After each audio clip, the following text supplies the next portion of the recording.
Dia, Judite. Bom dia, bom dia. Deixa eu só vir aqui para colocar a galeria, para que eu veja mais pessoas juntas. Bom dia, tudo bem?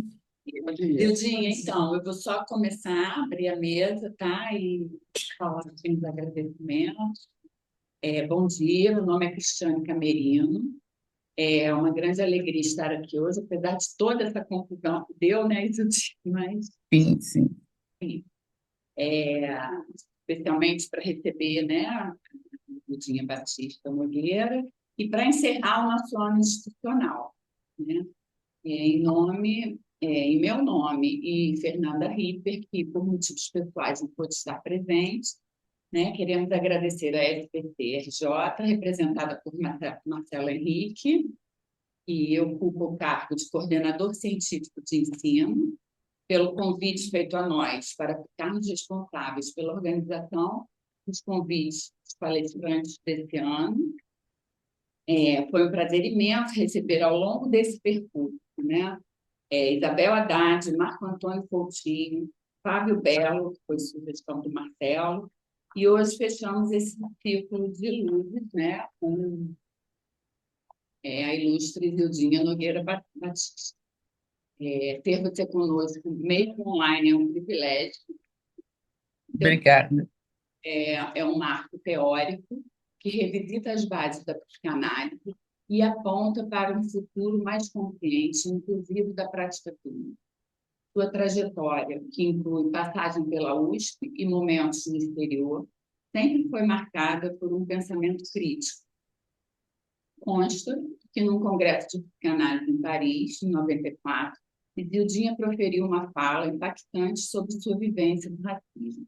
Em resposta, a renomada psicanalista francesa Françoise Doutor expressou em resposta, a renomada psicanalista Françoise Doutor expressou profundo reconhecimento pela urgência do tema, dizendo: sua fala sangra, sua fala é você. A psicanálise lhe deve isso. Temos que pensar sobre isso. Mostrando de forma contundente como seu trabalho aborda pontos cegos do campo teórico psicanalítico. Sua constituição central, sua contribuição central é a construção de uma teoria para o sujeito negro. Enquanto a psicanálise tradicional tomou o sujeito branco como universal, Zildjian desenvolve uma teoria sobre o corpo negro, nas dimensões imaginária e simbólica, mostrando como significantes, mostrando como significantes, como a pele negra, carregam marcas históricas que criam vivências específicas singulares. Ela demonstra como esse corpo foi historicamente tratado como depositário de uma justificada violência e como a abolição não resultou em uma libertação psíquica completa, restando um cativeiro psíquico a ser analisado. Libertos do cativeiro, mas jamais libertos da condição de escravizados do signo. É uma citação dela. Mais do que a teoria, seu trabalho é um chamado ético para a clínica. Ela nos provoca a refletir. Estamos preparados para entender como o racismo e a história se apresentam no set terapêutico? Isildinha insiste que o racismo nos atravessa a todos e promove esse diálogo necessário. É essa conversa que ela nos convida a ter hoje, com o tema: o efeito do racismo no narcisismo do sujeito negro. Por trazer essas reflexões fundamentais, sua presença é muito valiosa. Muito obrigada e, novamente, bem-vinda. Passo agora a palavra à Lidinaura Canosa, que vai coordenar a nossa mesa. Seu dia, bom dia. Bom dia, bom dia. Nas últimas semanas eu virei sua amiga, tá? Você não sabe, eu sou sua amiga.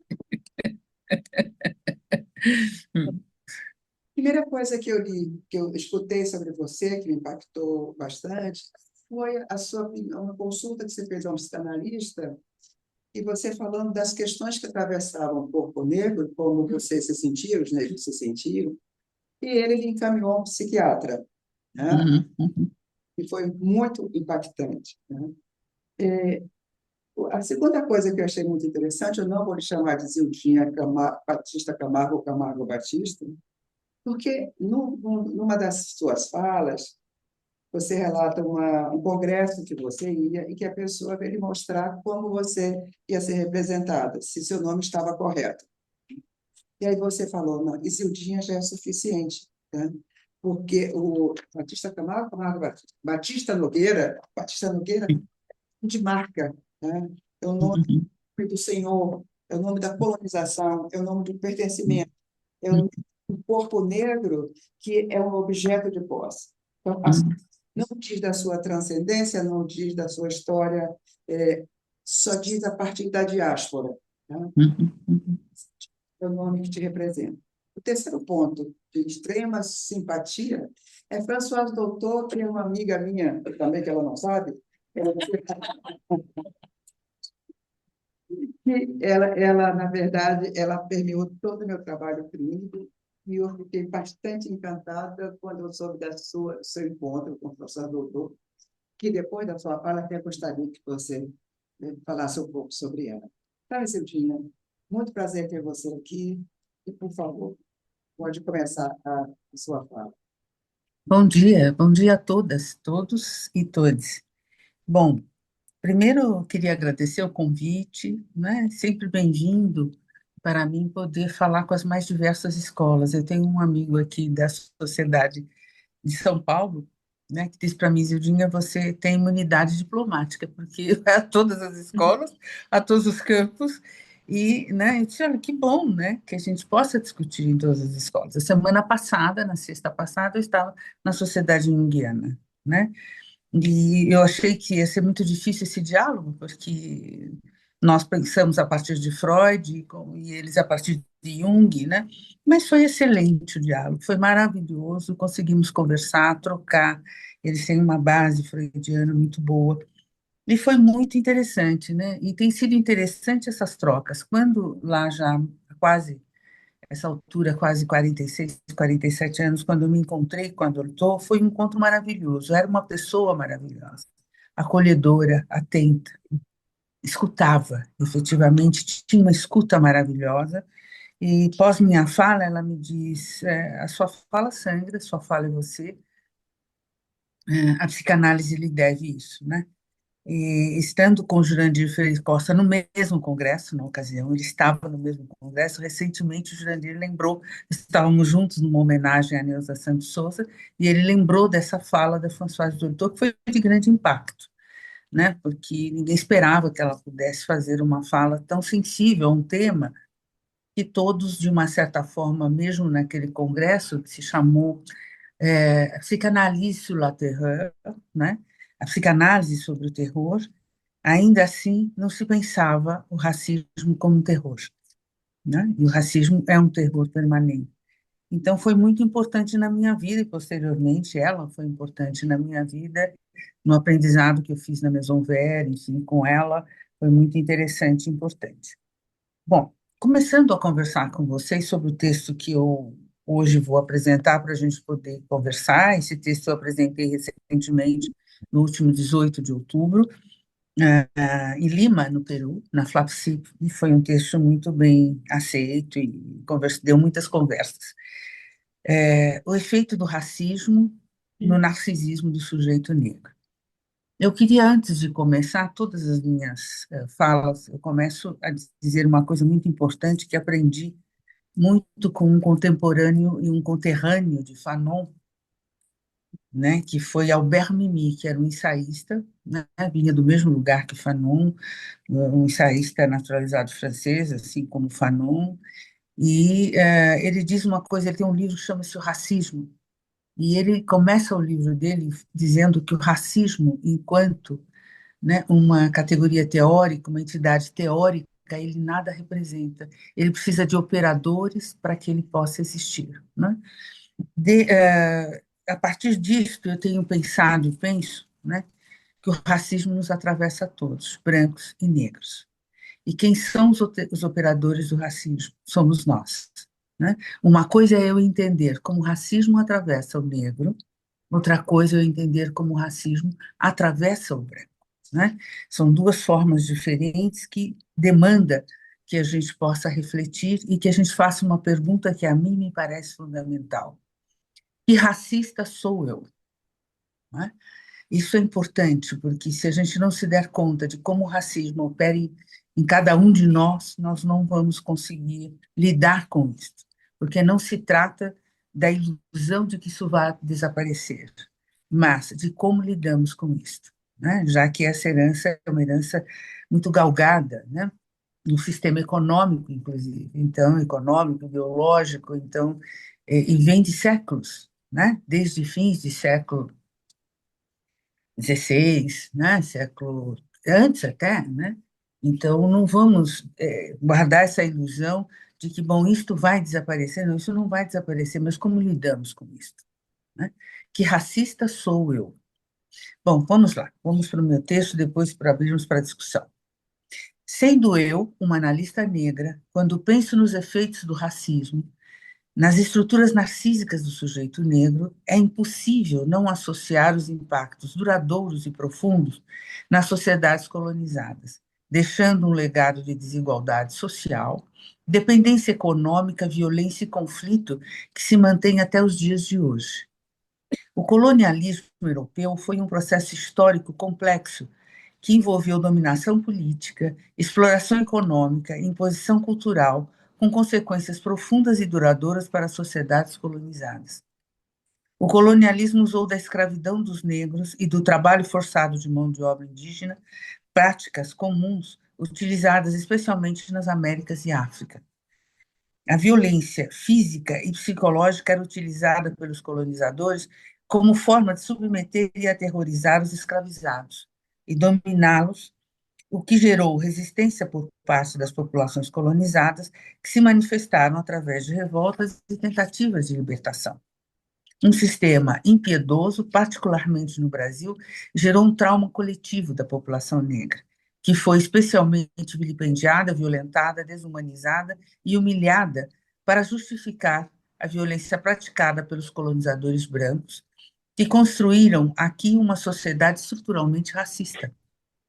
Os efeitos desse trauma coletivo impactam profundamente os sujeitos psicologicamente, emocionalmente e até fisicamente.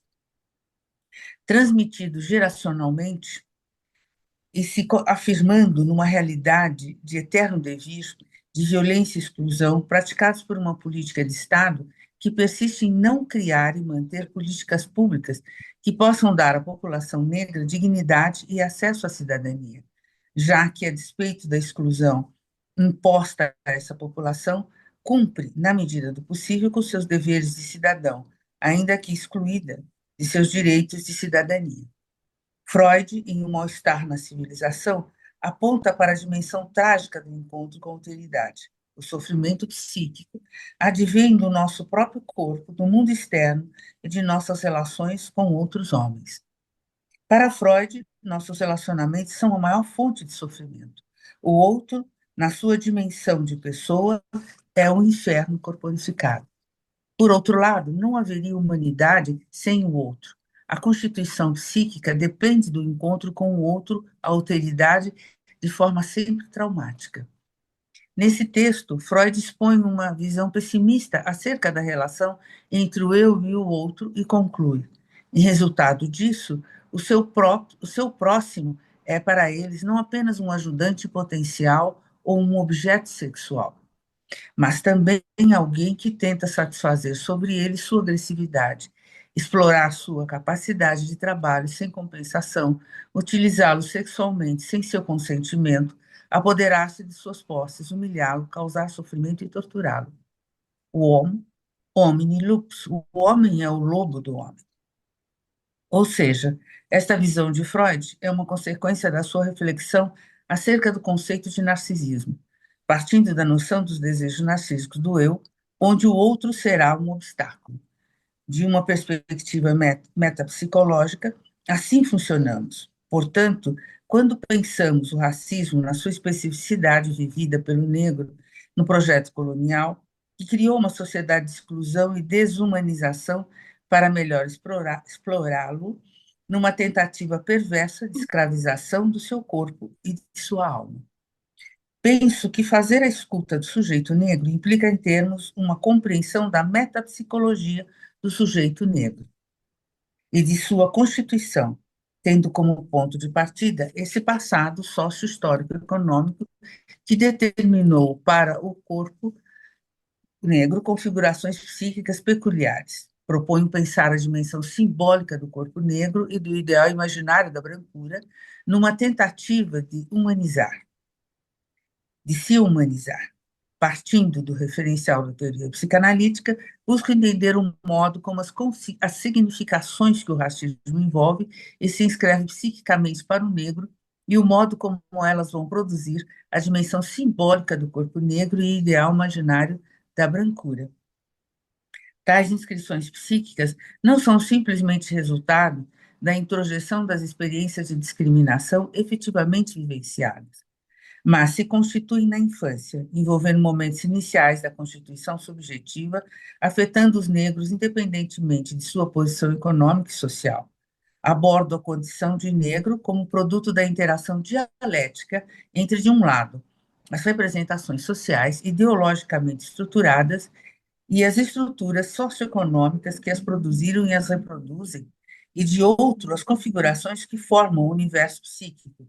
É fato que nem a consciência da condição de negro, nem o engajamento em relação às lutas políticas contra a discriminação racial são suficientes para modificar a condição do negro, na medida em que os sentidos do racismo inscritos na psique permaneçam não elaborados. A vivência da escravidão fez do corpo negro uma mercadoria, tirou-lhe o sentimento de pertença a uma cultura, a uma nação. Esse processo o aliena de seu próprio corpo e alma, e o cativeiro brutalizou, comprometendo sua honra e desconstruiu sua raça. Sua língua não o insere nesse mundo desconhecido, mas o coloca na categoria de semi-humanos. O negro escravizado é representação da denegação física e moral, se torna um ser abjeto e, portanto, naturalmente depositário de uma justificada violência que não cabia na fantasia de superioridade da raça branca. Esse passado sócio-histórico o deprecia racialmente, sua cultura, seu saber, o desclassifica, o exclui da categoria de humano e o aprisiona num eterno devir escravo.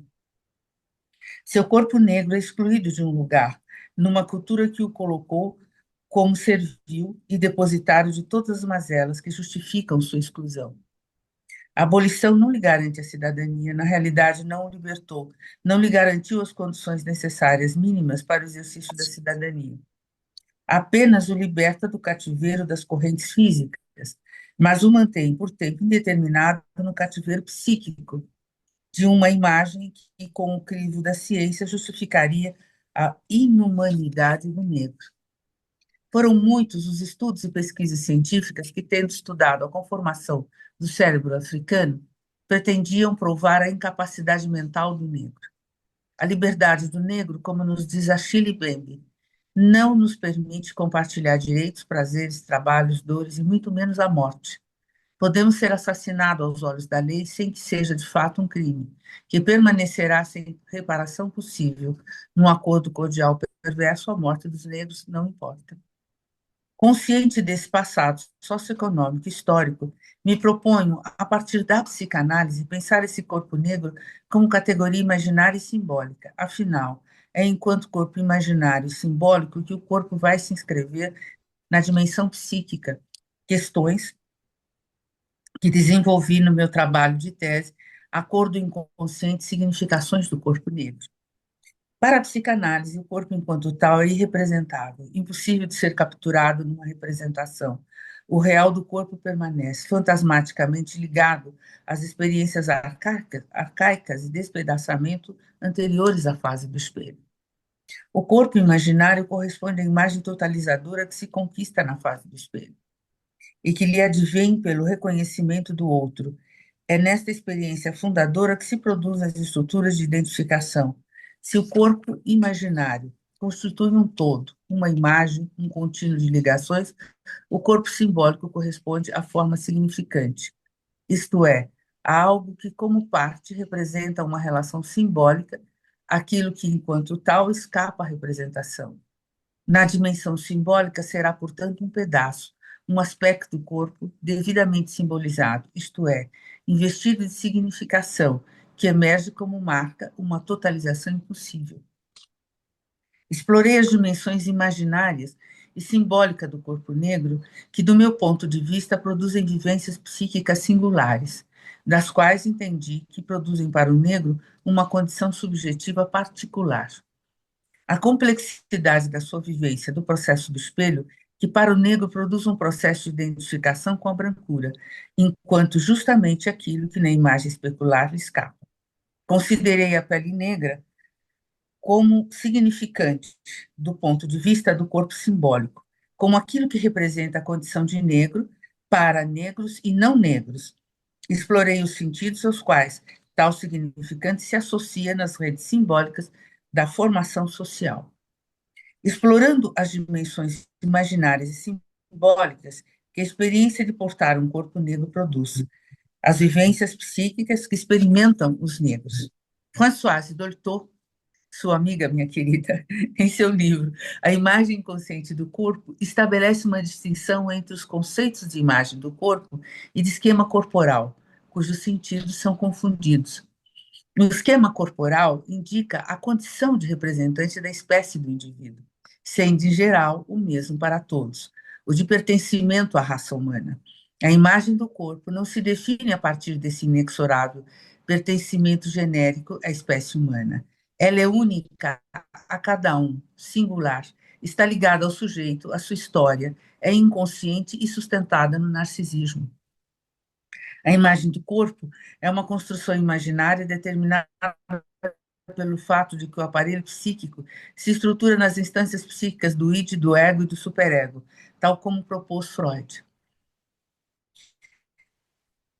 Para Dolto, o superego, nas representações metafóricas expressas por um sujeito, é a imagem do corpo. Nesse sentido, a imagem do corpo estará envolvida em todas as formações do aparelho psíquico. Quanto ao esquema corporal, diz Dolto, é uma realidade de fato, sendo de certa forma nosso viver carnal no contato com o mundo físico. Sendo assim, as experiências que vivenciamos serão determinadas pelas condições físicas do organismo, conforme este se apresente um estado de integridade ou lesões, passageiras ou permanentes de caráter neurológico, muscular ou ósseo, ou sensações fisiológicas dolorosas, viscerais ou circulatórias. A simbolização de uma imagem de corpo não enfermo depende da aceitação pelos pais do problema da criança, para que, apesar do problema, esta possa ser reforçada positivamente em suas possibilidades, garantindo a humanização da criança. Problemas orgânicos precoces, mesmo que circunstanciais, resultam em perturbações do esquema corporal, mais por falta ou interrupção das relações do que Dolto denominou da imagem falante do corpo. Podem resultar em modificações passageiras ou permanentes da imagem do corpo. Não é incomum a coexistência de um esquema corporal enfermo e uma imagem sã do corpo ou um corpo saudável com uma imagem doente. Quando a mãe é incapaz de falar para a criança de sua diferença, enquanto a criança, no decorrer de seu desenvolvimento, vai se dando conta das diferenças reais entre seu corpo e das outras crianças, haverá dificuldade para que a criança passe pelas várias etapas do desenvolvimento. As mães negras se calam acerca do corpo negro, resultado de uma sociedade que se cala sobre o racismo, produzindo para o negro um processo de negação da sua diferença fenotípica em relação ao branco, como forma de evitar a dor da exclusão e do apagamento que acontece justamente pela cor que porta o seu corpo negro. A imagem do corpo é a cada instante para o ser humano a representação imanente e inconsciente que se origina seu desejo. A partir de Freud, Dolto pensa que as pulsões que visam a realização de desejos são de vida e de morte. As pulsões de vida estão invariavelmente ligadas a uma representação, ao contrário das pulsões de morte, que escapam à representação. A pulsão de morte não representa o desejo de morrer, mas se caracteriza pelo desinvestimento erótico nas relações com o outro, tal como se pode perceber em estados de repouso, de sono profundo, de ausência e de coma. Sendo assim, a relação da criança com seus progenitores é de grande importância para que a pulsão de vida na criança se sobreponha à pulsão de morte.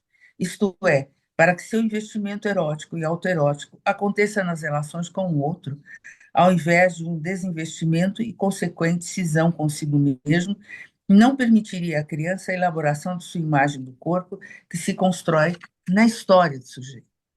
Até que ponto, na medida em que o negro é atravessado pelas representações depreciativas em relação ao corpo negro, é possível para ele a construção de uma imagem de corpo em que a condição genérica esteja preservada? Penso que até mesmo o que por herança nos daria um sentimento de humanidade e pertencimento fica abalado quando muitos negros rejeitam sua conformação física e se tornam desejantes de características físicas que os aproximem do branco e os humanizem. Não é incomum os negros que lançam mão de cirurgias plásticas numa tentativa de, via flagelo corporal, modificar suas características físicas. Não raro, as mães negras, através de métodos deploráveis, tentam modificar as características físicas de seus bebês, para que não cresçam com seus narizes chatos ou nádegas volumosas. Que sujeito desejante é o negro que se vê no seu equipamento para a satisfação do desejo, o corpo, desde já um entrave, a sua cor, um corpo que é a negação daquilo que deseja, pois seu ideal de sujeito, sua identificação é o inatingível, o corpo branco. Há uma dissonância aí entre esquema corporal e imagem de corpo, que se expressa quando o negro idealiza para si uma imagem de corpo que não corresponde ao seu esquema corporal, quando é este que teoricamente daria ao negro o sentimento de universalidade, de pertencer à espécie humana. Para os brancos, o sentimento de universalidade está posto, porque se acolhe em nós. Mas para o negro não há esse sentimento, porque o negro não é semelhante na visão que humaniza e universaliza o branco e segrega o negro. Seu esquema corporal é retaliado pela cor da pele, pelos tipos de cabelo, etc. Essa diferença não é aplacada pelos pais, mesmo quando trabalham uma imagem de corpo mais saudável, porque seus corpos também estão atravessados pelo mesmo estigma. Enquanto François Dolto trabalha a imagem inconsciente do corpo, diferenciando imagem de corpo e esquema corporal, Sami Ali trabalha a questão do corpo a partir da dialética entre real e imaginário, psique-soma, para entender a unidade psicossomática constitutiva do homem a partir do referencial psicanalítico. Para Sami Ali, na constituição da imagem do corpo, o rosto e o sexo se destacam como pontos relevantes. O rosto é o lugar onde se afirma a dupla identidade sexual e simbólica do sujeito. Mas o rosto só pode ser percebido no plano da visão por um outro, ou pelo próprio sujeito através do espelho. Para o sujeito, só é possível ter acesso direto ao rosto pelo tato e não pelo olhar. O rosto é o invisível onde se revela o visível. É fato que o sujeito tem para si um rosto que transcende a série de manifestações que possa ele exibir. Mas não se trata da simples possibilidade de um ser que supera o parecer. Trata-se antes de uma ambiguidade radical, que é o se apropriar de um rosto que esboça e passa a ter existência a partir do ponto de vista dos outros. Sami Ali recorre ao mito de Narciso para explicar essa ambiguidade radical. No mito de Narciso, o conhecimento de si é sinônimo de morte, o que Sami Ali mostra, segundo Sami Ali, mostra a ambiguidade desse conhecimento. O mito se dá, disse Sami Ali, em torno do rosto que representa o corpo em sua totalidade. Quando Narciso vê o reflexo de seu rosto na água, na medida em que a imagem que ele reconhece é de um outro, Narciso, sem se dar conta, deseja a si mesmo. E o que ele vê? Ele não sabe, mas o que vê o consome. O mesmo erro que o engana seus olhos excita-o. A exatidão do reflexo da imagem de Narciso fascina-o, impedindo-lhe um distanciamento, mantém a ilusão destruindo ao mesmo tempo. Quanto mais ele tenta se aproximar, mais se afasta do objeto. Narciso não se engana por muito tempo, mas essa criança sou eu. Narciso se reconhece como um outro que é ele mesmo, e essa alteridade pela qual se mede o fato de que é estranho a si mesmo, em vez de libertá-lo do fascínio do objeto, vai ligar-se a ele até a morte. Narciso morre diante de sua imagem, a qual, aliás, não cessará de contemplar sua permanência no inferno, nas águas do Esfinge, deixando um corpo que se transforma em uma flor cor de açafrão, cujo centro está rodeado de brancas pétalas. Samia ali aponta que, se atentarmos ao mito de Narciso, tal como se expressa no poema de Ovídio, pode-se reconhecer, além do narcisismo formal, que coloca o sujeito em confronto com sua imagem, um narcisismo material, que funda a identidade do sujeito e do objeto. Narciso é a fonte que o separa de si mesmo e sua imagem fazem parte do engano das origens. O espelho é um rosto e o rosto é um espelho. O rosto, no início, é um dado constitutivo do mundo externo, uma forma significativa, mas surpreende por um vazio ao nível da imagem do corpo, sem que haja uma perda da identidade pessoal. Nesse vazio da não constituição, o sujeito é aquele que não tem rosto. Isso significa o reconhecimento do estrangeiro em si mesmo. Ser sem rosto e possuir um rosto que se perde em seguida são duas maneiras de expressar uma intuição fundamental do ser. A partir dos 3 meses, quando se instala a visão binocular, a criança passa a ter a visão do rosto da mãe, sendo a mãe objeto de identificação primária. O rosto da mãe coincide com o campo visual imediato, dificultando o discernimento entre a experiência de ver e a de ser visto, entre visão e órgão da visão. Trata-se de um processo inicialmente caótico, onde não há diferenciação entre sujeito e objeto. Inicialmente, a criança percebe o rosto do outro, o da mãe, como sendo seu próprio rosto, o que corrobora as observações que atribuem à criança o rosto visível a partir do olhar do outro. No primeiro tempo do processo de reconhecimento do sujeito, ele não tem um rosto. No segundo, ele tem o rosto do outro. No terceiro, ele percebe o rosto como sendo o outro. Neste terceiro momento, não se trata para a criança de uma percepção do outro em si, ou do outro em relação a ela mesma, mas do outro que se diferencia em relação a outros. Assim, a mãe e o pai, da perspectiva da criança, são percebidos como estranhos entre si. Essa percepção da criança de que existem outros rostos diferentes do da sua mãe significa, para ela, pressentir a possibilidade dela mesma ser um rosto diferente do da mãe. A angústia do 8º mês se dá no momento em que a identificação do rosto dá lugar a uma projeção. E nesse momento se estabelece simultaneamente a diferença e a distância em relação a um outro self. Daí decorre a profunda identidade entre o familiar e o estranho, revelada por um sentimento de inquietude sempre que se opera a objetivação incerta do rosto do outro, que foi, de início, o rosto do sujeito.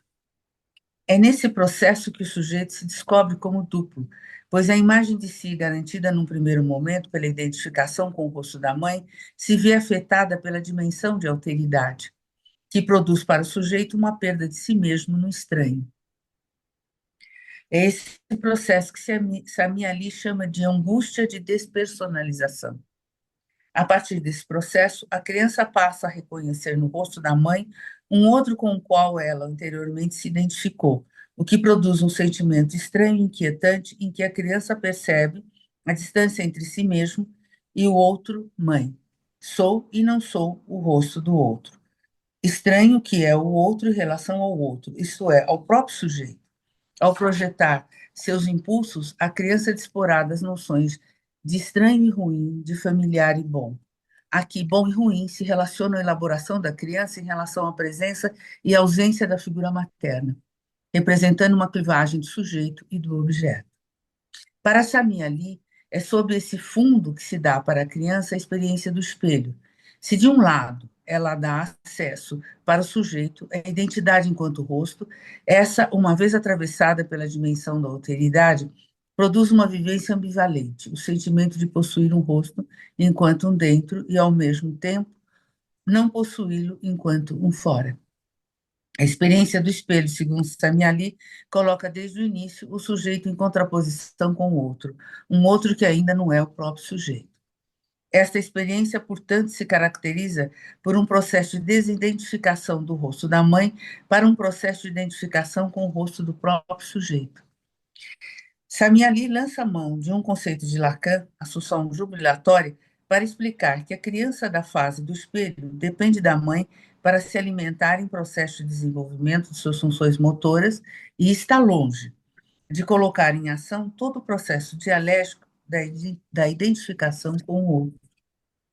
No entanto, dá-se início ao deslanchar de um longo processo de projeção que tem como objetivo formar sua diferença ao rosto do outro com o qual a criança se identifica de início. A assunção jubilatória adquire, então, uma tríplice significação. É a culminância da separação primordial entre o dentro e o fora. É a separação do estranho inquietante primitivamente ligado à percepção do duplo. E é a confirmação do primado absoluto dessa mesma percepção. Por ser a experiência do espelho derivada do duplo e não o contrário, por mais eventual que ela possa ser, não deixa de ser uma experiência onde a criança vivencia a perda da sua subjetividade enquanto rosto, isto é, a perda do rosto que ela imagina ter. As proposições teóricas de Samiali me permitiram perceber uma nova luz nas discussões em torno da condição subjetiva do negro.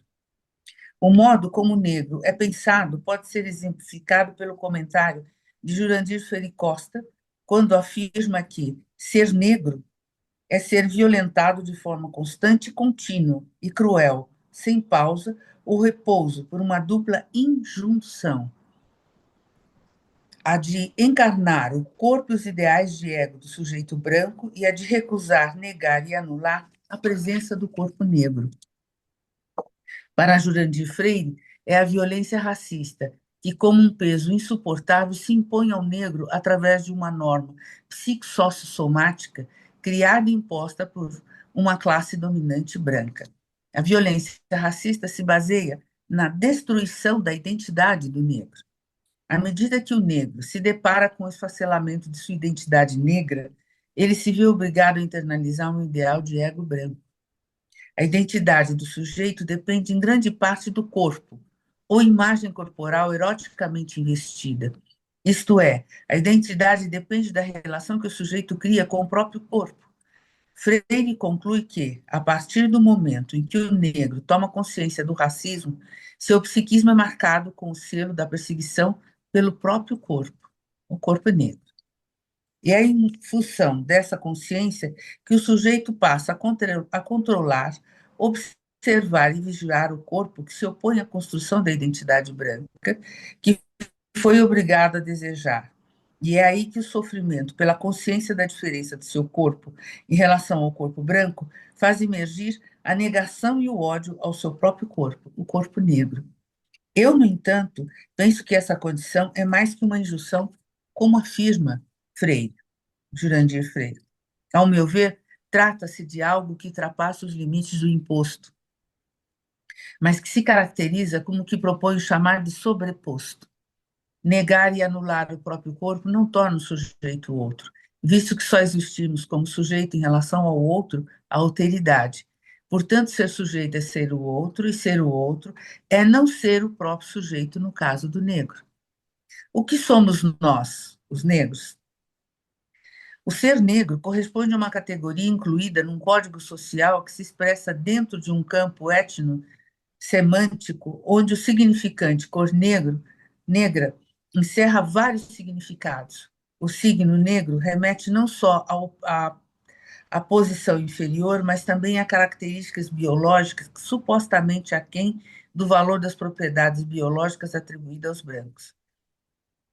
Não se trata, está claro, de significados explicitamente assumidos, mas de sentidos presentes, restos de um processo histórico ideológico que persistem numa zona de associação possíveis e que podem, a qualquer momento, emergir de forma explícita. Se o que constitui o negro, o sujeito, é o olhar do outro, como fica o negro que se confronta com o olhar do outro, que mostra reconhecer nele o significado que a pele negra traz enquanto significante?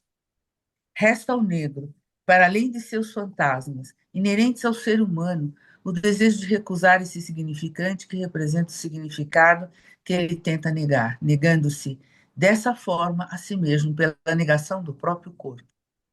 Todo esse processo pelo qual passa o negro corresponde antes a uma sobreposição, pois o encontro com o racismo enquanto experiência consciente vem se sobrepor a um real da recusa do corpo negro que corresponde a uma lembrança arcaica. Ao contrário do que afirma Freire, não há para o negro um momento mítico, original, anterior ao encontro com a dimensão social mais ampla na qual o racismo se manifesta. Para o sujeito negro, esse encontro se sobrepõe à lembrança arcaica de um encontro anterior, a partir do qual suas estruturas narcísicas imaginárias se determinam. Como investir narcisicamente quando se tem uma estrutura narcísica fragilizada e fundada no ideal imaginário da brancura? Sendo o narcisismo primário um estado inicial, natural, na primeira infância, onde toda libido é direcionada ao próprio corpo e ao eu, um investimento essencial para a construção do sujeito. Como afirma Jerusalimsky, a criança existe psiquicamente na mãe muito antes de nascer, e ainda mais, muito antes de ser gerada. O bebê negro, está claro, não é menos desejado que o bebê branco, para sua mãe, que inconscientemente deseja o filho. Mas a criança do projeto e do desejo da mãe certamente não está representada no pequeno corpo negro que o olhar materno inconscientemente tende a negar. A mãe negra deseja o bebê branco, como deseja para si a brancura. A brancura para o negro e para o branco é a excelência artística, nobreza estética, majestade moral, sabedoria científica. O branco é a encarnação de todas as virtudes, da razão, do espírito e das ideias. Eles são a cultura, a civilização e, em uma palavra, a humanidade. Isso se explica porque o eixo central do processo que constitui o sujeito não está na satisfação nem na frustração das suas necessidades. Para o sujeito humano, não há nenhum mecanismo genético que possa garantir esse processo. A operação que o define se situa, ao contrário, em outro nível, o do significante. As falas fundadoras que envolvem o sujeito são tudo aquilo que o constitui, seus pais, seus vizinhos, toda a estrutura da comunidade, que o constituiu não somente como um símbolo, mas no seu ser. São leis de nomenclatura as que determinam, ao menos até um certo ponto, e canalizam as alianças a partir das quais os seres humanos copulam entre si e acabam por criar não só outros símbolos, mas também seres reais, que ao chegarem ao mundo, logo possuem essa pequena etiqueta que é o seu nome, símbolo essencial do que lhe está reservado. Isso significa que todo ato da mãe para com a criança é parte de um discurso que se expressa em todos os movimentos e atitudes do outro com quem a criança se identifica, no qual se manifesta o desejo materno. Sendo que esse desejo se articula no qual falta a mãe, o falo. Esse fica sendo o orientador dessas identificações que utilizam o imaginário como significante.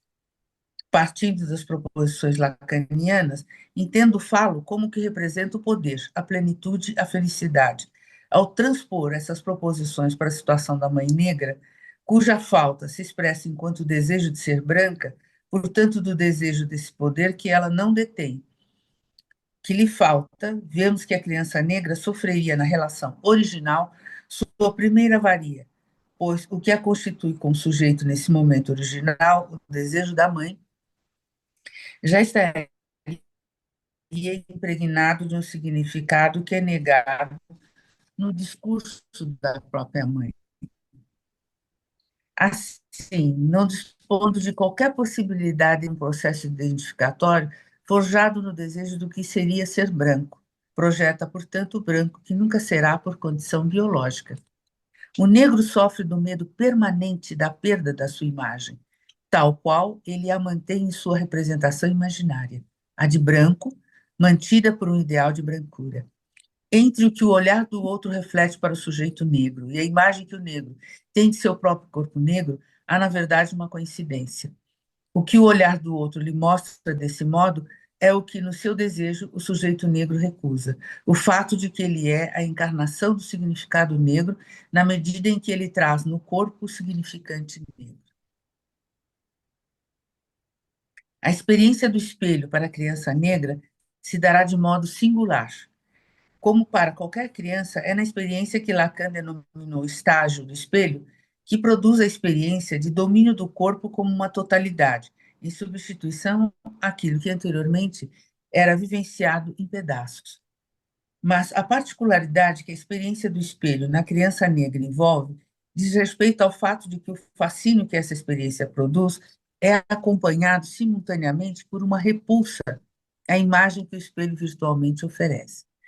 Nesse momento, a assunção jubilatória de que falava Lacan é necessariamente acompanhada de um processo suplementar que envolve a negação imaginária do semblante que a imagem especular oferece, pois a criança negra reluta em aderir a essa imagem de si que não corresponde à imagem do desejo da mãe.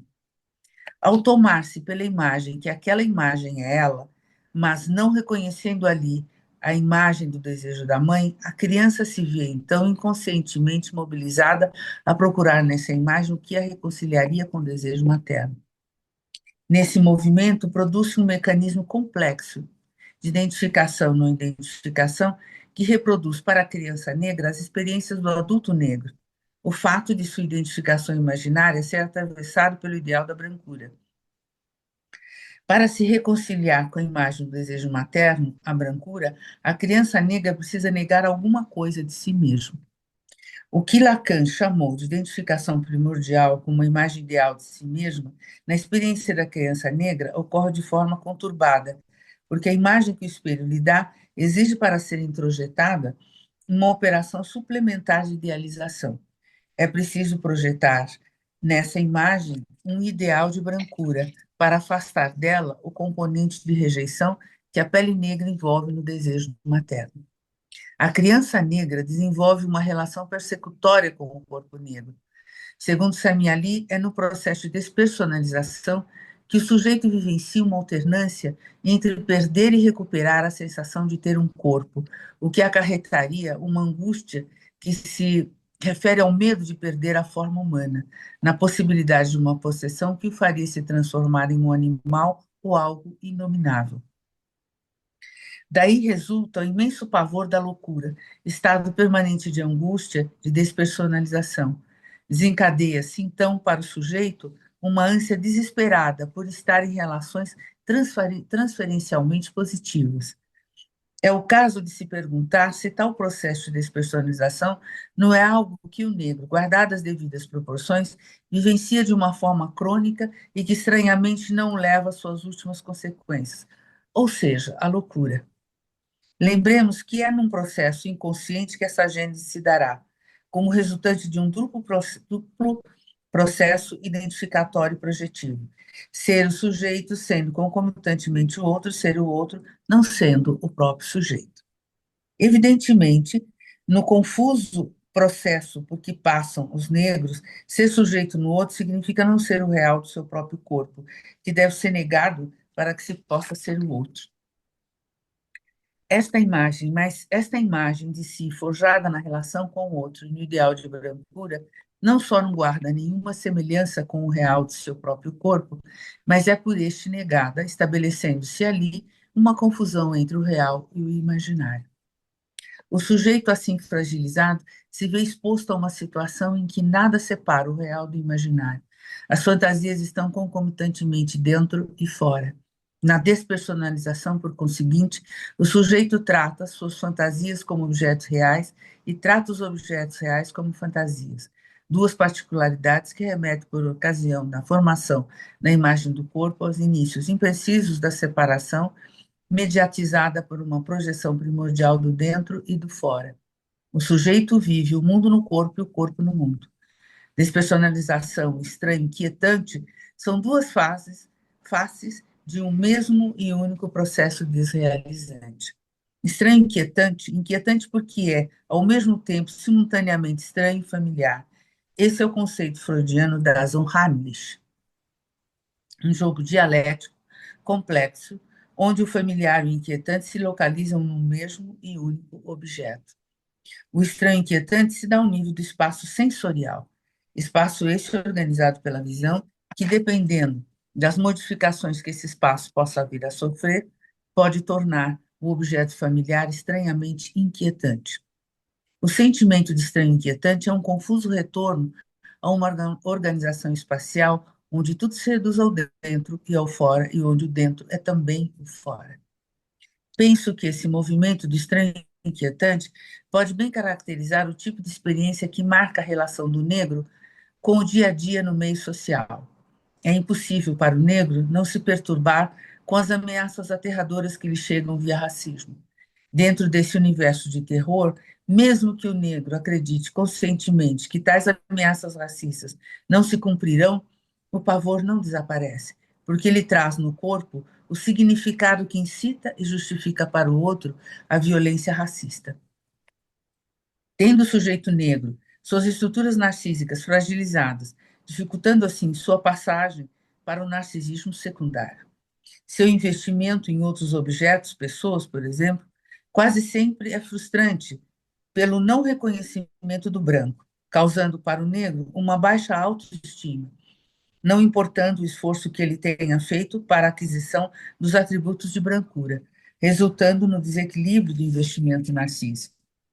Freud, em 1941, numa carta aos seus compatriotas judeus, por ocasião do seu 70º aniversário, falando de sua identidade judaica, fala do longo processo de formação de identidade como um conjunto de identificações positivas. No sujeito negro, essa lógica é rompida. Percebendo a recusa do mundo externo, o negro não consegue evitar a angústia primordial causada pelo eterno devir da desconstrução de sua identidade, que lhe chega via o olhar do branco, que não o vê capaz de sustentar os atributos de brancura.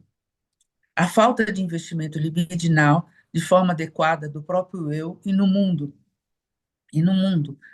pode levar a um vazio subjetivo, sentimentos de despossessão e a falta de ânimo, resultando num quadro depressivo. É justamente porque o racismo não se formula explicitamente, mas antes sobrevive num devir interminável, enquanto uma possibilidade virtual, que o terror de possíveis ataques de qualquer natureza, desde física a psíquica, por parte dos brancos, cria para o negro uma angústia que se fixa na realidade exterior e se impõe inexoravelmente. Quando o processo de despersonalização que nos fala Samiani é levado às últimas consequências, o indivíduo sofre a perda da condição de sujeito. E há uma quebra no processo de simbolização. Ocorre, então, a perda do simbólico, que implica na impossibilidade de elaboração de qualquer situação do seu cotidiano. Tal forma extrema pode levar ao processo de despersonalização e depende, está claro, da constituição psíquica estrutural do sujeito, que o torna mais ou menos vulnerável à possibilidade de uma cisão psíquica.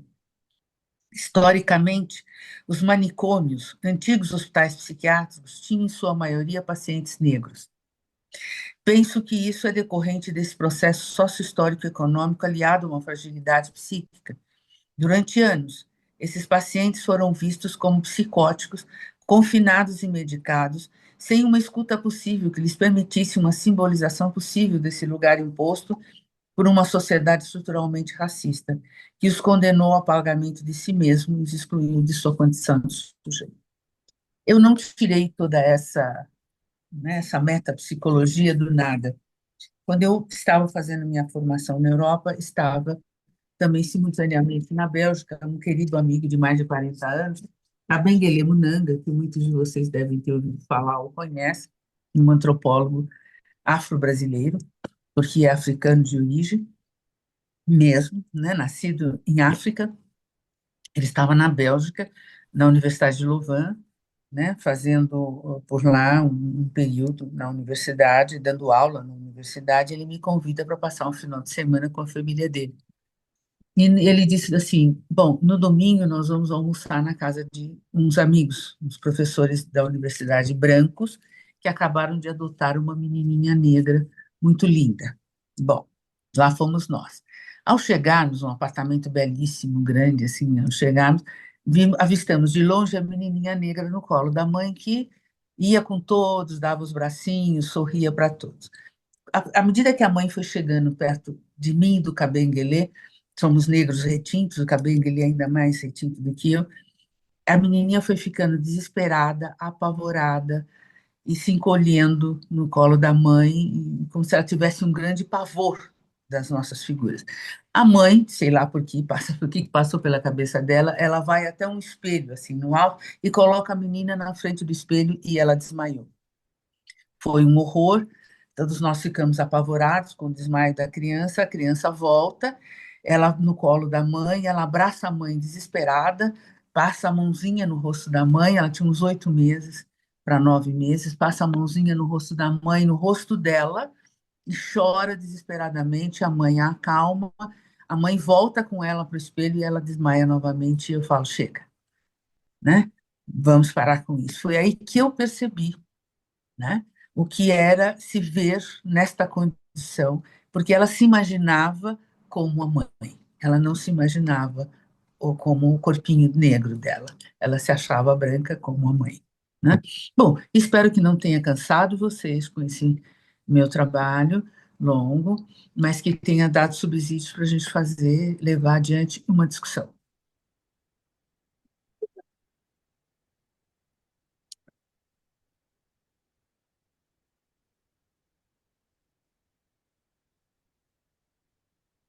O nosso debate, começou aqui, tem o privilégio de começar. Tá?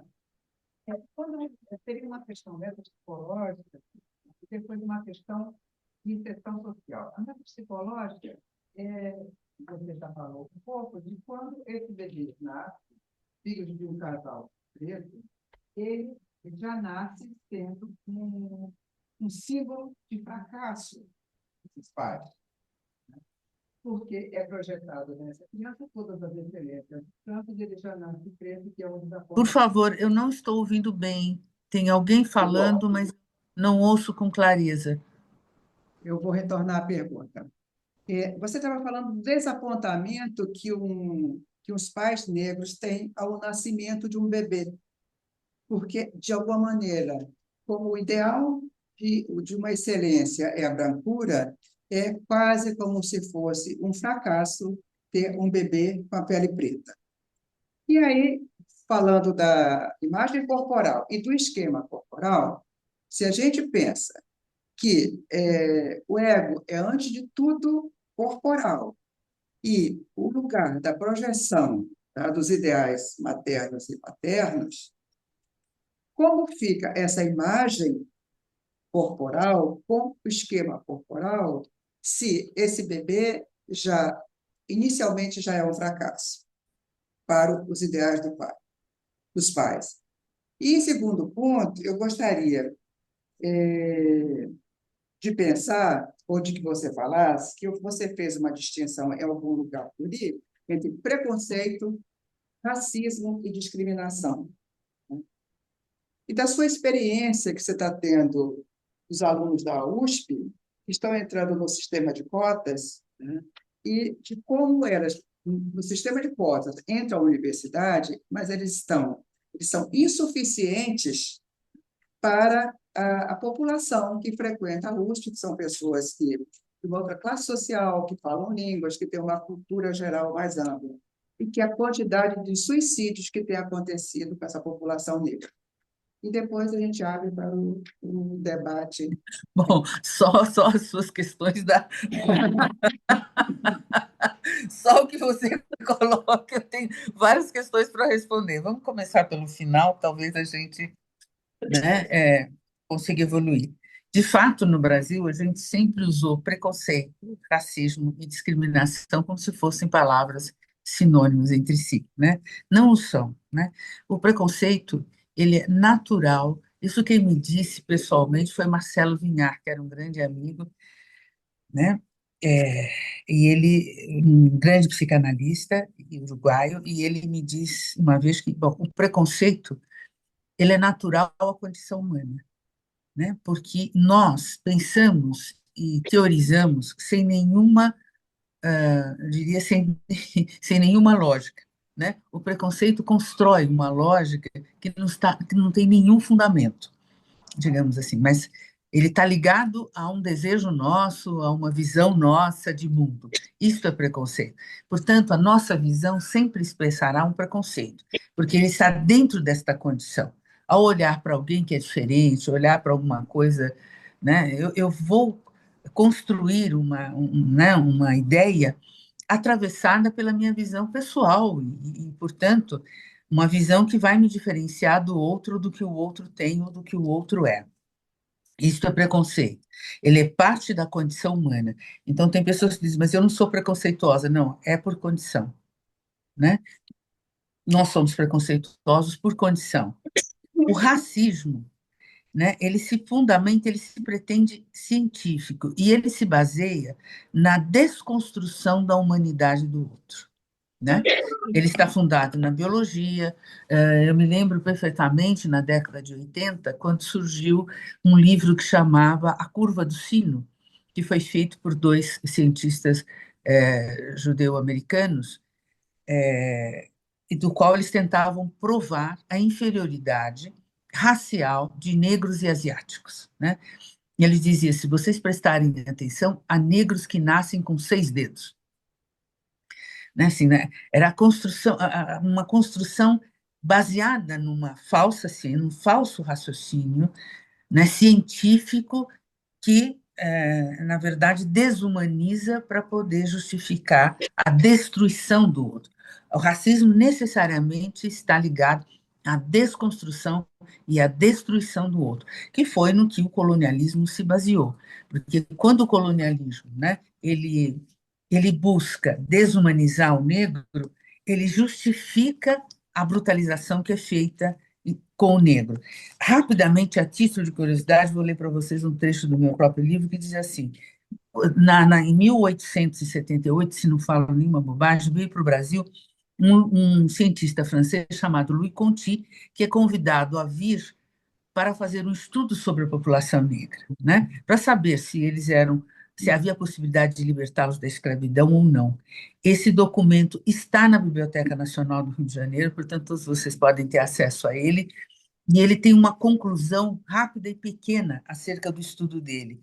Ele diz assim: os negros, segundo Conti, eram sujeitos afeitos à vagabundagem, recusavam-se a trabalhar, tinham tendências ao alcoolismo e à marginalidade, resultado de sua inferioridade racial. Os negros revelavam-se indiferentes em suas relações sociais, não se importavam com os laços filiais e suas mulheres eram objetos servis. Não formavam família, eram por natureza desagregados, conviviam com a violência de modo indiferente e apático, isto é, como não eram sensíveis aos castigos violentos a que eram submetidos, não construíam uma consciência moral e ética, o que para Conti mostrava que os negros eram potencialmente selvagens, atestando sua incapacidade de serem cidadãos. Quer dizer, não éramos capazes de manter laços filiais, né? Laços filiais um atributo humano, né?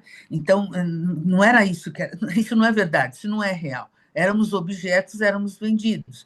Então, as fazendas tinham escravos reprodutores. Se eles permitissem que uma escrava amamentasse seu filho, corria o risco de que essa escrava criasse um laço com esse bebê. E, portanto, separar seria uma coisa difícil. Então, nenhuma mulher escrava, nesse período, podia amamentar seu filho. Seu filho era amamentado na fazenda vizinha ou por outra pessoa, menos pela mulher que deu à luz. Os homens não podiam reconhecer os seus filhos, né? Não tinham documento, não tinham sobrenome, não era possível fazer um registro, e muito menos eles eram impedidos de se casarem entre si, porque casamento faria laço e, portanto, seria difícil vender a qualquer momento, né? Mas ele diz disto como se isso fosse uma incapacidade nossa. Isto é o racismo. Não sei se fica clara a minha explicação, né? Isto é o racismo. Discriminação tem a ver com segregação, né? A segregação tem a ver, por exemplo, entre aqui eu moro num bairro da classe média, Perdizes, muito próximo do centro de São Paulo, mas a periferia, né? As pessoas que moram na periferia são discriminadas quando elas chegam nesse bairro onde eu moro, né? Então, a discriminação tem a ver com segregação. As pessoas vão para guetos. Isso aconteceu na Segunda Guerra Mundial com os judeus. Eles vieram presos em guetos. Eles eram segregados, né? A segregação leva à discriminação. Usavam uma estrela amarela para serem discriminados em relação aos outros. Eles eram obrigados saber quem era judeu, quem não era judeu. Então, colocava-se uma estrela amarela para que eles fossem discriminados em relação aos outros que não eram judeus, né? Isto é discriminação, né? Na verdade, o desapontamento, quer dizer, todo esse processo que eu coloco para vocês é um processo inconsciente. Os pais negros não têm uma consciência desse processo. Ele se dá no inconsciente. Então, não há um desapontamento, mas há um desinvestimento por cerca desse desapontamento inconsciente, né? Aliás, pessoas que não foram investidas narcisicamente também não podem investir narcisicamente, né? Num primeiro momento, que é o primeiro momento do nascimento do ego, né, como disse você, do ego ideal, há um empréstimo do ego materno e paterno para que a criança possa se constituir, né, e num dado momento, no seu processo de desenvolvimento, passar de ego ideal para ideal do ego, para fazer as suas escolhas daquilo que eles gostariam de ser, né? E sim, a imagem corporal, ela é na verdade, importante nesse processo do sujeito negro, porque ela traz, a pele negra é um significante. É nesse sentido, né? À medida que ela constitui um significante, ela remete a vários significados, né? Eu tive vários pacientes negros que relatavam que sua mãe, de famílias interraciais, por exemplo, uma paciente que a mãe dizia para a filha: você clareou a nossa raça, mas o seu cabelo é muito ruim. Quer dizer, essa é a primeira avaria narcísica e racista, um discurso racista, né? Então, e isso, claro que se você perguntar para a mãe se ela gosta daquela filha ou não, ela vai dizer que sim. Ela não se dá conta, a introjeção do racismo, né? E essa é a grande crueldade do racismo em si, por isso que eu digo que todos nós somos racistas. O racismo em relação o atravessamento do racismo em relação ao negro vem na autonegação. Eles se negam enquanto eles têm uma recusa de serem negros, né? É isso que o racismo produz. Não é à toa que há flagelo, que há suicídio. Neuza Santos Souza se suicidou, né? Hoje eu entendo, eu tive com ela pouco antes dessa tragédia, não tinha naquela ocasião, muito jovem, elementos para entender o que. Mas estava visível, ela estava muito doente, ela, né?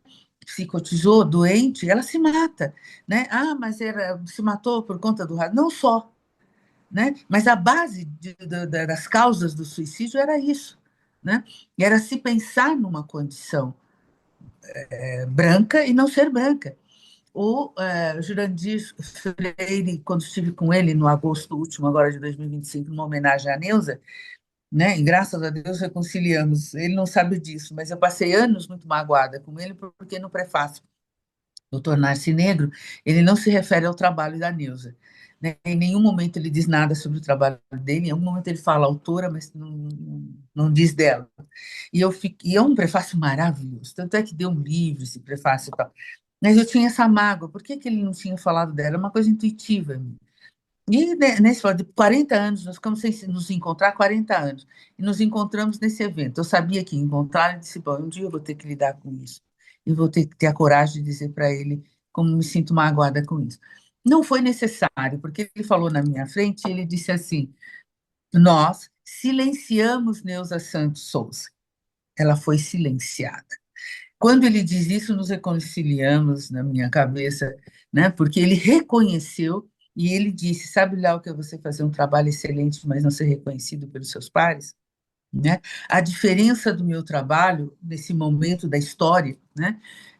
Foi muito duro para a Virgínia, para a Neuza, para a Lélia, para tantas outras que vieram antes de mim e que me formaram, não é? Se eu tenho a sorte de ter um passaporte diplomático e transitar por todas as escolas e as pessoas terem curiosidade com o meu trabalho, não ocorreu isso com Neuza Santos Souza, mesmo ela sendo uma pessoa extraordinária, maravilhosa, uma psiquiatra, que fez a sua formação numa universidade federal, veio fazer a sua residência aqui na USP, comeu pão que o diabo amassou. Imagina a USP, reduto da brancura, né? Eu faço uma diferença entre brancura e branquitude, porque a brancura é um desejo de todos, brancos e negros, né? Eu não ligo só o excelente trabalho que fez a nossa querida Cida Bento, né, quando ela diz da negritude como um privilégio, né? A branquitude está sempre ligada a privilégio. Eu entendo de onde ela fala, porque ela diz isso nas relações de trabalho, enfim, né? Mas eu entendo que o uso que se fez do termo branquitude tem sido muito prejudicial, porque não tem nos permitido entender que branquitude não é privilégio em si, né? É direito, porque o que que acontece? Ter acesso à educação, escola, trabalho digno, moradia, isso não é privilégio, isto é direito. Paga-se impostos e tem esses direitos. Nós, os negros, estamos alijados dos direitos. Então, enquanto a gente. Porque nem todo branco tem privilégio. O privilégio é uma coisa, né, en passant, não é uma coisa natural de ser branco. Todo branco tem privilégio. Se a gente confundir privilégio com direito, isso vai tem nos impedido de avançar, né? Porque direito não é privilégio, direito é cidadania. Eu pago impostos e eu tenho direito a ter esse retorno, né? Se eu penso, né, branquitude e privilégio, eu vou estar, né, me distanciando do pensamento de que direito virou uma coisa extraordinária, né? Uma vez me perguntaram numa entrevista se eu queria privilégios, assim como tem os brancos. Eu disse, não, de jeito nenhum, nem considero que todos os brancos tenham privilégio. O privilégio significa que, para eu ter privilégio, alguém ficará sem.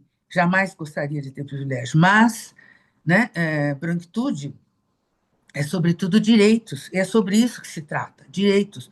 Vamos discutir sobre direitos, direito à cidadania, para que a gente faça a luta correta, brancos e negros façam a luta correta. Do jeito que tem sido pensado a branquitude, tem levado os brancos a terem culpa, por terem privilégio. Mas que privilégio se paga impostos? Todo mundo paga impostos. Onde é que está o privilégio em pagar impostos? Ninguém fica livre dos impostos. Deixa de pagar seu imposto, de declarar seu imposto de renda para ver o que te acontece. Agora, você tem direito a uma moradia decente, você tem direito à saúde, etc, etc, e tal, porque você é visto como um cidadão, né? Para que brancos e negros possam fazer a luta certa, ao invés de ficarem culpados, é preciso que a gente entenda branquitude também da perspectiva da cidadania, de um direito, né? Não confundimos direito de cidadãos com privilégio, porque são duas coisas que não combinam, né? Bom, mas não sei se respondi. Então, a imagem do corpo, né, nesse momento que é constituída, sobretudo, né, inconscientemente, e ela é pautada no narcisismo, né, ela é bancada no narcisismo. No caso dos negros, essa lógica não, ela não corresponde, porque, né, ela é rompida, né, no processo de identificações positivas, né, porque a gente não tem o controle sobre o inconsciente. Inconscientemente, aquela criança não representa, não está representada no desejo de brancura da mãe, né, mas é um processo inconsciente, não é um processo consciente do negro. Se você perguntar para uma mãe se ela nega o filho dela, ela vai dizer de jeito nenhum, mas ele é capaz de falar do cabelo ruim dele, ou ela é capaz né, de não ter confiança nele, por exemplo, que ele vai sair, vai fazer uma besteira, simplesmente pelo fato de ser negro. Ou diz para ele, cuidado, você não anda com o capuz, corta o cabelo, você não pode ter um black power, porque, né, assim, então ela coloca na criança, né, todas as angústias, ao invés de projetar nela toda a força moral, ética, né, de direitos, né? Os pais brancos não pensam isso, não falam isso para as crianças. Olha, cuidado, né? Você vai sair, você tem que estar limpinho, seu cabelo tem que estar penteado, quando há condições disso, né? Porque muitas vezes nem condições disso existe, né? Temos aqui uma pergunta da plateia. Como você vê o que aconteceu com a princesa belga Esmeralda no evento preparatório da COP30 em São Paulo, impedida de participar? Qual é a responsabilidade de cada um em relação a seus antepassados? Então, né, a gente efetivamente, né, não é que somos responsáveis pelo que fizeram os nossos antepassados, né, responsáveis diretos, mas a questão é, né, como que a gente mantém o que fizeram nossos antepassados. Eu lamento porque eu acredito que hoje ela teria condições de fazer uma discussão sobre o que aconteceu e pensar no modo, mesmo que seja verbal, de reparação do que aconteceu no passado. Quando ela é tratada e responsabilizada como se ela tivesse feito isto, vira um discurso de maluco, porque ela atualmente ela não fez isso, mas como talvez ela pudesse pensar como essa política se manteve ao longo do tempo. Porque as pessoas dizem, eu não sou racista. Bom, mas como é que a gente mantém o racismo? Nós somos operadores do racismo. E o mais importante é a gente poder reconhecer isso, porque a partir do momento que a gente reconhece isso, a gente consegue pensar em umas estratégias de mudança. Então, eu lamento que ela tenha sido agredida e que tenha sido desta forma cruel, que a impedisse de se posicionar em relação ao que os antepassados dela fizeram, né? Não tem como você responsabilizar, agora tem como você fazer pensar de que maneira aquilo se mantém nos dias de hoje, de que forma a gente faz a manutenção daquilo que aconteceu no passado, né? É lamentável que a gente, porque todas as vezes que a gente responsabiliza ou achincalha ou agride, né, alguém pelos seus antepassados ou pelo que aconteceu, a gente impede essa pessoa de pensar o seu presente e pensar de que maneira ela poderia atuar de uma outra forma, né? É lamentável, mas às vezes eu vejo, principalmente as pessoas, né?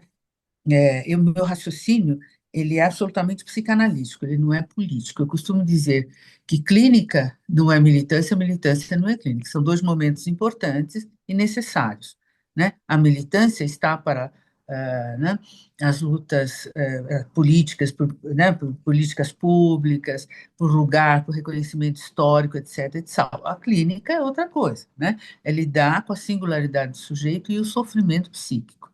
Então, são duas coisas muito diferentes.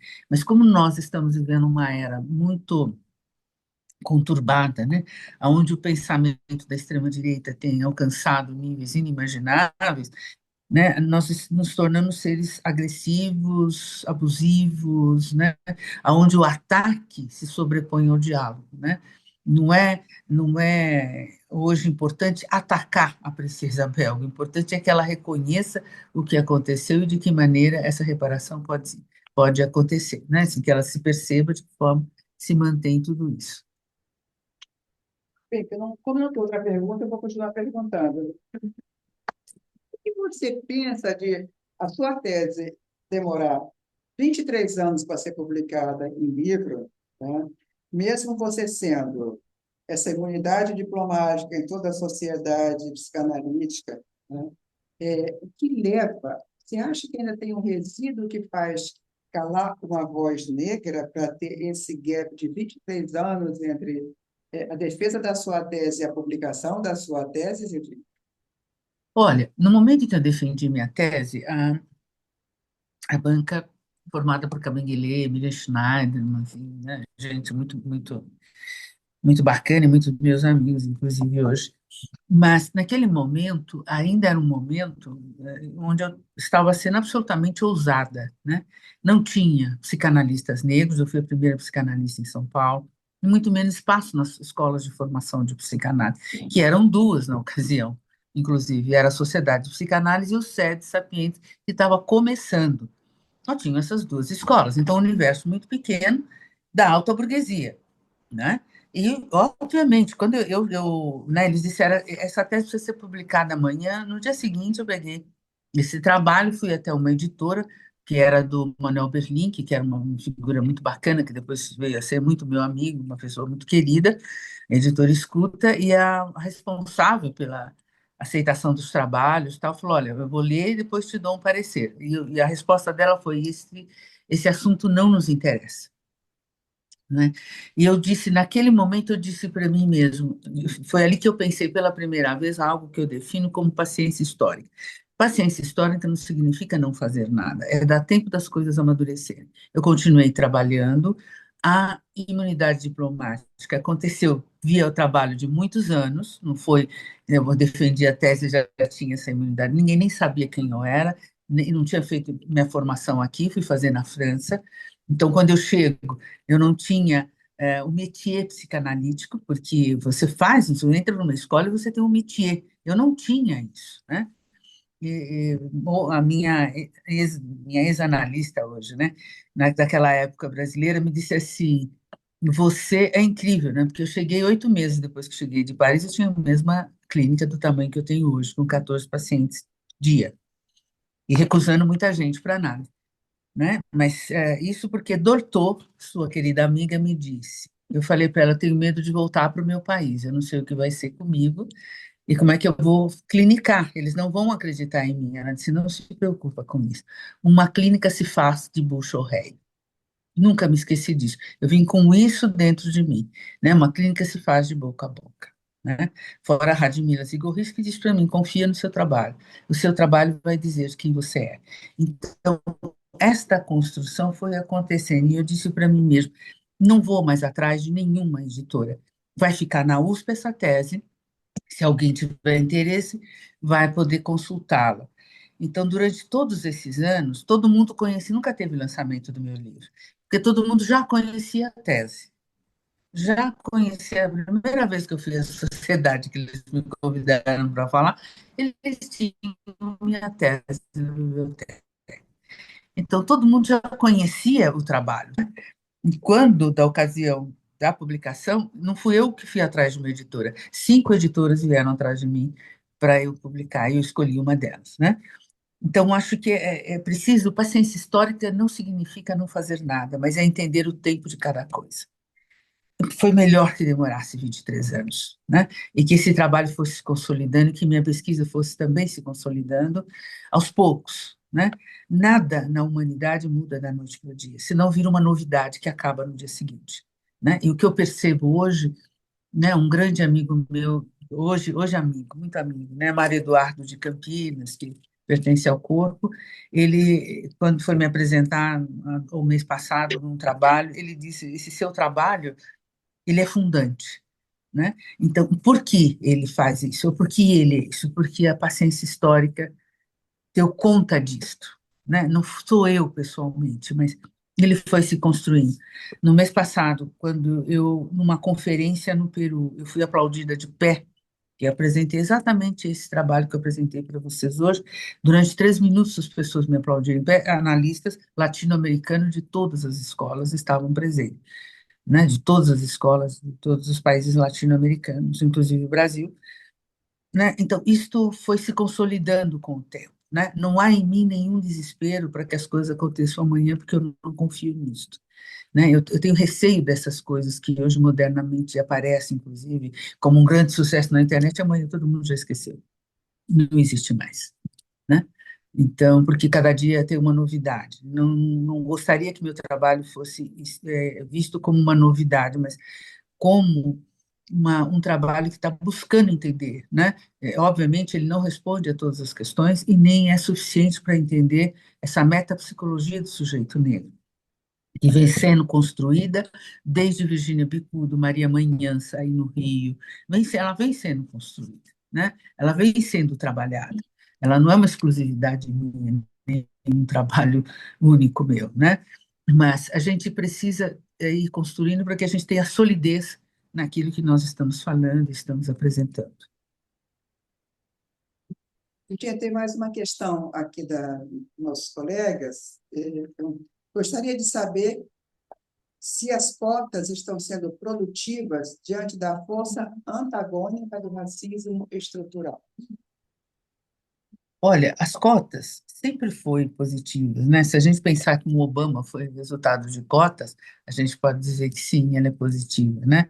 Ela é muito sofrida, né? Por acaso eu Tem um grupo de psicanalistas que trabalham no CRUSP, porque alunos negros se suicidam, ficam doentes e deprimidos, e o CRUSP é a moradia dos estudantes cotistas lá da USP, né? É muito sofrido, porque isso é o encontro de dois universos, né? Dois universos completamente diferentes, e implica na diferença de classe. As escolas me chamam muito também, né, para pensar essa questão da inclusão, as escolas de psicanálise, né, essa questão da inclusão, e falam da dificuldade e como é sofrida a inclusão, que os analistas negros, né, em formação, se reúnem, né, eles colocam o nome, tem um nome muito bonitinho aí na sociedade, a outra que não é essa de vocês, eles chamam-se de bicudinhos, eu acho muito interessante isso. Eles se reúnem entre si, se fecham entre si, porque não conseguem, né? A gente ainda não deu conta de vivermos e de encararmos a diferença de classe, porque é uma questão da diferença de classe, é o que está posto, né? Vocês, ao trazer os negros para a formação em psicanálise, né? Como eu fui na França introduzida, mas fiz uma escola que se chamava comunista, ateliês psicanalítica e psicanálise, e fui muito bem narcisada pelos meus pais analistas, né? Radmila Sigorris e, e, e Guattari, Félix Guattari. Então, fui muito bem narcisada. Então, sou essa pessoa ousada, digamos assim, né?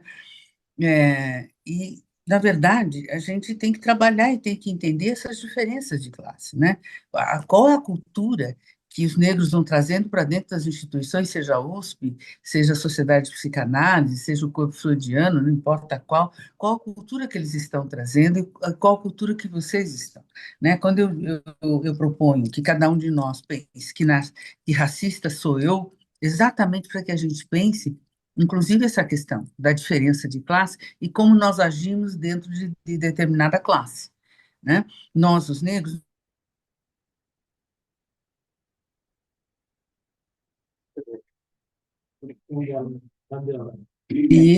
mas eu sei perfeitamente. Recentemente, eu subindo no elevador do prédio, que eu tenho aqui o consultório, de onde estou falando com vocês, às sextas-feiras eu coloco branco, porque sou filha de Oxalá e Oxum.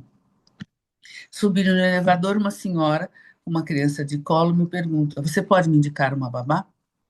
Naquele momento, eu não era Isildinha Nogueira, psicanalista, professora doutora pela Universidade de São Paulo, que viaja o mundo hoje falando a Peru, Paris. Foi 2 vezes a Paris esse ano apresentar um trabalho, né, no espaço analítico e no campo lacaniano. Quer dizer, eu como sou convidado o tempo. Para ela, eu era uma babá. Eu não tenho nada contra babá, mas eu me desconstruí naquele momento, né? Conversei com ela, expliquei e tal, ela se viu muito constrangida, me pediu desculpas, inclusive, né? Ela disse, ela virou para mim e falou: o racismo faz coisas horríveis com a gente, né? Isso para mim foi importante, não o que ela fez e nem agredi-la, né? Que ela se desse conta de como havia um pré-pensamento, um pré-julgamento da minha figura. Será que se eu fosse uma mulher branca, vestida de branco, neste prédio, que só trabalham profissionais da área da saúde, eu seria confundida com uma babá? Né? Eu quero fazer duas últimas questões, que eu sei que você já está cansada. Vou fazer as duas E últimas. vocês também. Não, eu não. E depois a Cristiane vai encerrar. Então, duas perguntas. Como fazer a diferença da discriminação que baseada pela cor, daquela que vem pelos atributos? Exemplo, isto é coisa de branco ou isto não é para negro? E a pergunta é a seguinte: se a procura de um analista negro deve ser um imperativo de escolha para o paciente negro, como facilitador para uma reedição narcísica? Absolutamente não, né? O analista negro não é uma segurança para outro negro. Se ele não tiver um processo bom de formação, né, uma boa análise, supervisão e tiver esse conhecimento da metapsicologia do sujeito negro, ele não vai fazer uma escuta analítica. Ele vai se associar e ele vai fazer militância no próprio consultório, né? Então, não basta ser negro para ouvir bem um negro. a gente precisa entender o que está do outro lado. Eu vou dar um exemplo simples. Atendendo um jovem militante negro, né, jovem para mim, que já tem muita idade, ainda não tinha 40 anos, ele se casou e nasceu uma filhinha. E ele vem todo contente dizer para mim, nasceu minha filha, a Bianca. E eu falei, a Branca. Ele falou, meu Deus, né? Bom, foram anos de luta, porque no Brasil você não muda um nome com facilidade, com advogados e nhon, nhon, nhon, nhon, até que conseguiu mudar o nome da criança. A criança tinha um nome no registro e outro que ele chamava, porque ele se deu conta. Ele falou: Isso é um absurdo, né? Eu não posso chamá-la de branca porque ela é preta, né? Não faz o menor sentido. Né? Mas esse é o atravessamento. Então, se a gente não tem essa noção de uma metapsicologia, que é do sujeito negro, que é entender como o racismo, né, constrói o sujeito negro, como ele estrutura o sujeito negro, a gente não vai poder fazer uma escuta adequada. Isso vale para brancos e negros, né? Vale para para os dois lados. É muito difícil esse processo de desconstrução do racismo. É por isso que eu me pergunto todos os dias, espero que vocês também possam fazer essa questão, que racista sou eu, para que a gente possa ir pensando e se dando conta, né, do que está atravessado na linguagem, na língua, no inconsciente, né? Portanto, né, não é o branco que é racista em relação ao negro, somos todos racistas. Né? Como é que a gente se livra disso que tem a trama do inconsciente que está na linguagem? Na linguagem. A ponto de eu chamar um filho, uma filha, a ponto desse paciente chamar a filha de Bianca, branca. Bianca é italiano, branca. Né? Então, não é fácil, mas na minha perspectiva, eu sou uma pessoa otimista, de uma certa forma até poliana, não acredito nas facilidades e nem que nada vai mudar da noite para o dia, que o racismo vai sumir. Enquanto a gente lidar com essa fantasia de que vai sumir o racismo, nós não vamos chegar a lugar nenhum. Um grande herói para mim foi Martin Luther King, no discurso dele, aliás, a marcha dele para Washington, na luta pelos direitos civis, ele entendeu uma coisa, ele disse, só negros marcharem pelos direitos civis, não haverá direitos civis, tem que ser brancos e negros marchando pelos direitos civis. E quando a gente vê os filmes daquela década de 50, finalzinho de 50, 60, a gente vê brancos e negros marchando, na sua grande maioria judeus, marchando, porque ele era muito amigo de um rabino, marchando junto, né?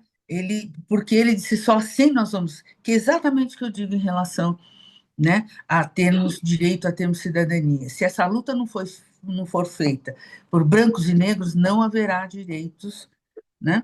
É, direitos como de cidadãos, cidadania, né? E quando ele vai fazer o discurso dele, ele diz: Eu tenho um sonho um dia em que serei visto, julgado pelo meu caráter e não pela cor da minha pele. Por aquilo que sou e não pela cor da minha pele. Né? Ele tinha um sonho, ele sabia que eu tenho um sonho, né, de que um dia eu possa ser julgado pelo meu caráter, pelas minhas habilidades e não pela cor da minha pele. Então, da mesma forma, como ele me inspira muito, eu digo, eu tenho um sonho, né, que a gente persista na nossa consciência e que um dia a gente possa ter facilidade de identificar as nossas atitudes racistas. Até porque, quando acontece algo, uma atitude racista, a primeira ação como se diz hoje modernamente, é cancelar a pessoa, é insultar a pessoa porque ela foi racista. Ao invés de trabalhar e discutir isso, esse é um processo da ordem do inconsciente. Até porque uma reprimenda superergóica faz com que o outro se retraia e se recuse a pensar. Então, do meu ponto de vista, ao invés de me revoltar e atacar aquele que teve uma atitude racista, eu acolho, eu converso, pode ser que dê certo. Né? Eu costumo também dizer uma coisa: o ódio destrói sempre, o amor pode surpreender. O amor surpreende, o ódio só destrói. Agora passa a palavra para a Cristiane. Eu queria, na verdade, não é uma pergunta, é um depoimento. eu faço parte de um grupo de dança afro, e isso tem uns 7 anos.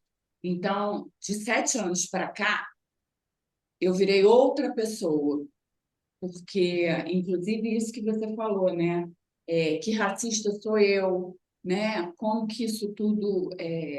Eu não tenho vergonha de dar esse depoimento aqui, mas eu passei várias vergonhas nesse grupo de dança, porque eu ficava envergonhada de, da bolha que eu vivia, porque eu não entendia muita coisa, eu não sabia o que estava acontecendo, eu não sabia o que era aquilo que essas mulheres, é um grupo basicamente de mulheres, né? O que aquelas mulheres pretas estavam falando, eu nunca tinha escutado isso, eu nunca tinha escutado o sofrimento, né, dessas mulheres pretas. E eu passei a escutar e a entender o meu lugar, né, também, né, enquanto branca, e poder reconhecer esse lugar de fala deles, né? E o quanto que isso foi importante para mim. E eu simplesmente fui procurar dança afro porque na escola da minha filha teve uma apresentação dessa professora.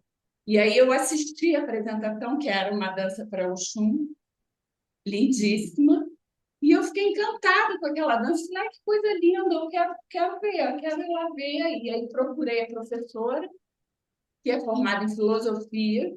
O projeto se chama Diálogos em Movimento.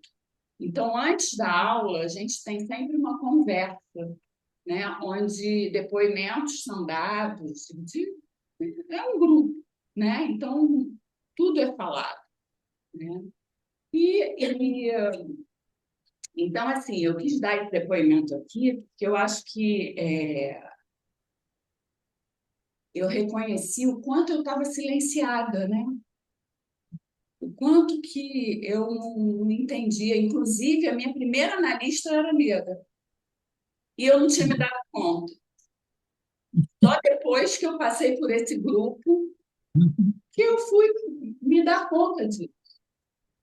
Isso que você está dizendo é muito interessante, é legal esse depoimento. Obrigada por esse Então, depoimento. eu acho que a gente precisa prestar atenção, né, nisso. Uhum. Se a gente se pergunta que racista sou eu acho que a gente se É isso. né? Eu fui Isso. dar uma supervisão institucional numa escola de psicanálise e uma psicanalista, até tem um nome, enfim, uma pessoa conhecida. Após minha fala, ela disse para mim: eu trabalhei 30 anos no serviço público e nunca me dei conta de que a população que eu atendia era negra. Né? Então, eu acho que a É, gravidade é essa, né? Porque a psicanálise surge em fins do século XIX, início do século XX, e Freud vai pensar a psicanálise, né, a partir de uma família pequeno-burguesa branca europeia, né? Como é pensar o sujeito negro, né? A psicanálise pode pensar, né? Quando eu chego na França e tenho a graça de estar com Félix Guattari, encontrá-lo por conta da minha queridíssima, né, orientadora, que foi Sueli Ronick, que era muito ligada a ele me disse, por exemplo, por que você quer ser psicanalista, que você quer fazer psicanálise, por quê? Eu falei, porque eu quero entender o sujeito negro. Ele falou, "Não, mas você pode falar disso na negritude? Assim, usando a filosofia, a antropologia, a sociologia e até a psicanálise, para fazer uma análise social.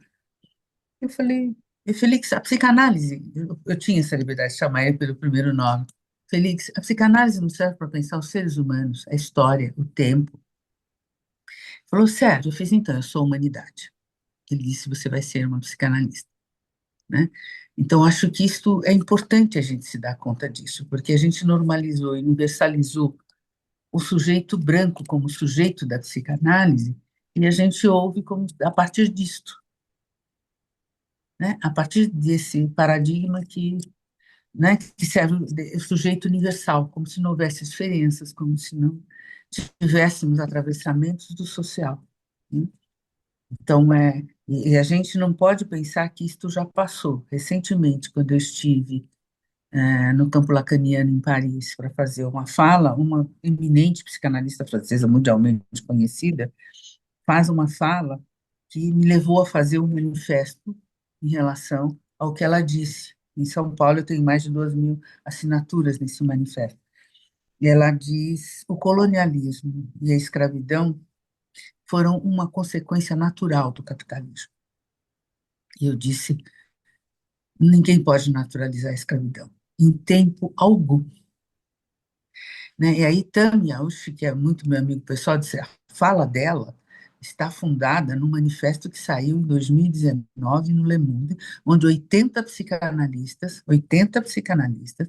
assinaram um manifesto contra a psicanálise decolonial, a psicanálise que pensa as especificidades e pensa o seu tempo. Então, isso está. A luta dentro do campo psicanalítico, ainda para manter esse pensamento universal, é grande.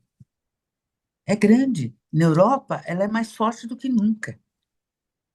Né? E como a gente tem o hábito muito de fazer um reconhecimento dos europeus como grande cabeça dentro do mundo psicanalítico, não é os americanos, são os europeus, sempre a escola europeia nos serviu, se fosse ela que fosse, né, como modelo.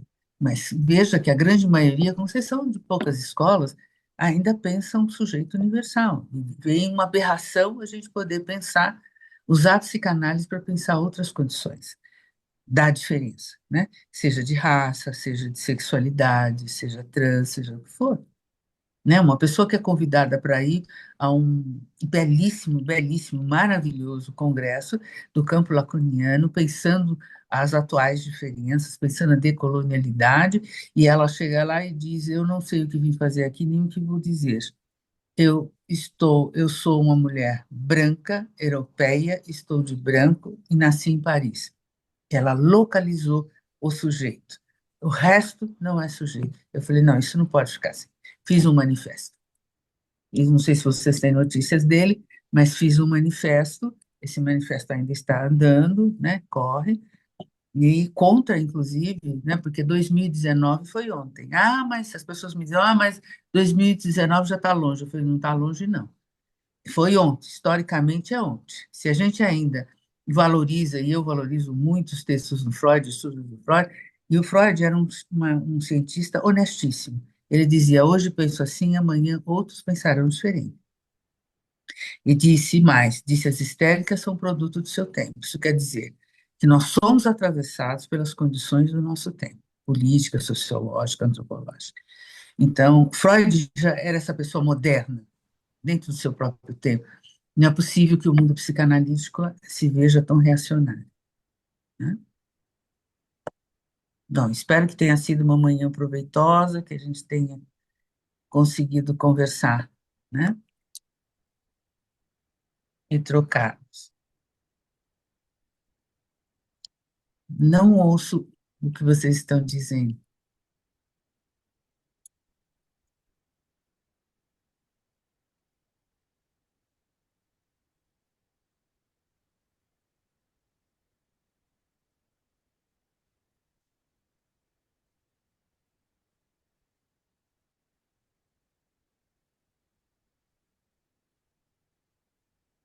Gratidão, queridos, gratidão.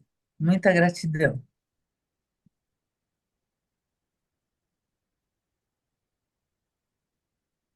Você foi um presente e uma convocação a gente pensar tudo isso, tá? Você nos deu uma tarefa que todo mundo vai levar para casa e para a vida. Muito obrigada. Obrigada a vocês. Minhas amigas Obrigada pelo sabem que eu sou convite. sua amiga, Obrigada. mas você sabe. Um beijo. Grande beijo. Tchau, tchau.